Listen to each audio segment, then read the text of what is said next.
नमस्कार। आज हम बात करने वाले हैं उत्तर प्रदेश और बिहार के बारे में, लेकिन एक बिल्कुल अलग नजरिए से। ये कहानी उन दो सरहदों की है जो सिर्फ नक्शों पर नहीं है, बल्कि लोगों की जिंदगियों में है। ये कहानी है ज़रूरतों की और उन वजहों की जो लोगों को एक हैरान कर देने वाली दिशा में खींच रही हैं। तो चलिए शुरू करते हैं। लेकिन सबसे पहले एक सवाल, एक पहेली जो इस पूरी कहानी की जड़ में है।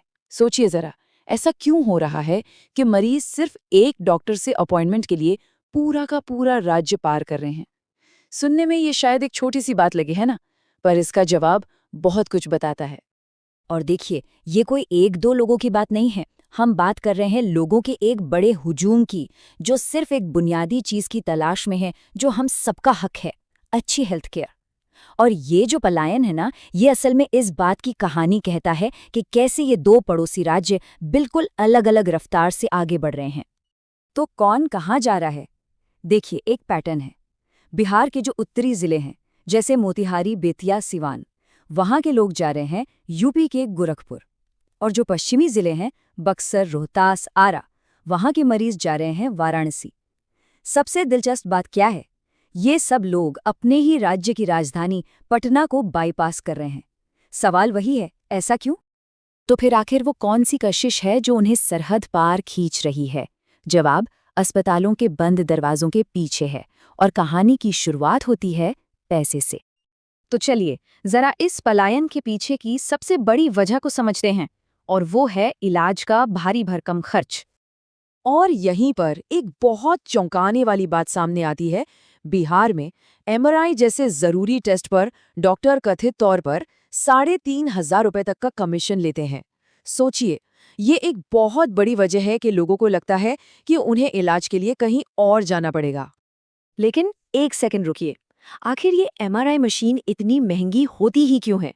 असल में बात सिर्फ मशीन खरीदने की नहीं है, उसे चलाए रखने का जो खर्च है वो तो आसमान छूता है। जरा सोच कर देखिए, इन मशीनों को 24 घंटे सातों दिन ठंडा रखना पड़ता है, जिसके लिए 15 टन एसी के बराबर कूलिंग चाहिए। और तो और, इसमें जो लिक्विड हीलियम लगती है वो बहुत महंगी होती है। अगर मशीन बंद हो गई तो हीलियम उड़ जाती है, और उसे दोबारा भरवाने का बिल सीधा 60 लाख रुपए। पर इसके महंगे होने की और सख्त नियमों में बंधे होने की एक और बहुत मजेदार वजह भी है। असल में ये एक बहुत ही विशाल चुंबक है, इतना ताकतवर कि आसपास के किसी भी धातु को फौरन फ्रेंड रिक्वेस्ट भेज देता है। मतलब ये एक पुलिस वाले की बेल्ट से पिस्टल तक को अपनी तरफ खींच सकता है ना कमाल की बात? तो विकास का ये जो फर्क है, वो सिर्फ हेल्थ केयर में नहीं दिखता, इसे तो जमीन पर बनी सड़कों पर साफ साफ देखा जा सकता है। हाँ, बिहार में कई लोग कहते हैं कि सड़कें अब अच्छी हो गई हैं, लेकिन राज्य में एक्सप्रेसवे कितने हैं? जवाब है जीरो, एक भी नहीं। अच्छा, तो ये एक्सप्रेसवे होता क्या है? ये कोई आम हाईवे नहीं है। ये एक हाई स्पीड रोड होती है, पूरी तरह से फेंसिंग के साथ, ताकि कोई इंसान या जानवर अंदर ना आ सके। कोई चौराहा नहीं, कोई क्रॉसिंग नहीं। गाड़ियां 120 किलोमीटर प्रति घंटे की रफ्तार से भाग सकती हैं।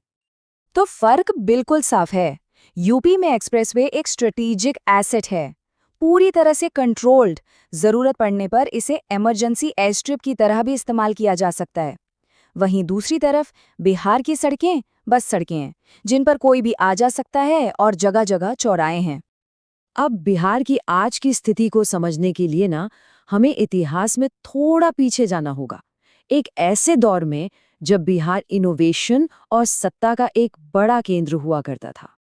क्या ये पता है कि बिहार कभी एक ऐसे साम्राज्य का दिल हुआ करता था जिसने आज के भारत की नींव रखी?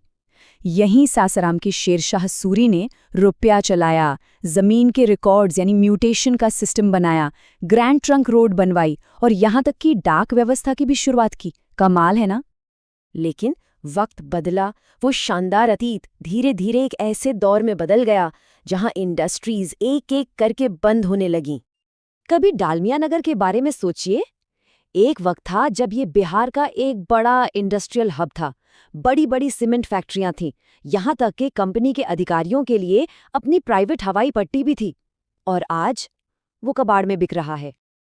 और ये कहानी हमें ले आती है गया, एक ऐसा शहर जो आज के बिहार की पूरी कहानी उसके विरोधाभासों को अपने आप में समेटे हुए है। देखिए, गया कितना दिलचस्प शहर है। एक तरफ ये वो पवित्र धरती है जहां भगवान बुद्ध को ज्ञान मिला, एक यूनेस्को वर्ल्ड हेरिटेज साइट।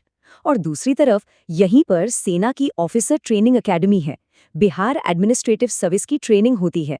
मतलब प्राचीन विरासत और आधुनिक महत्व दोनों एक ही जगह। तो आखिर में ये हमें एक बड़े सवाल पर लाकर खड़ा कर देता है।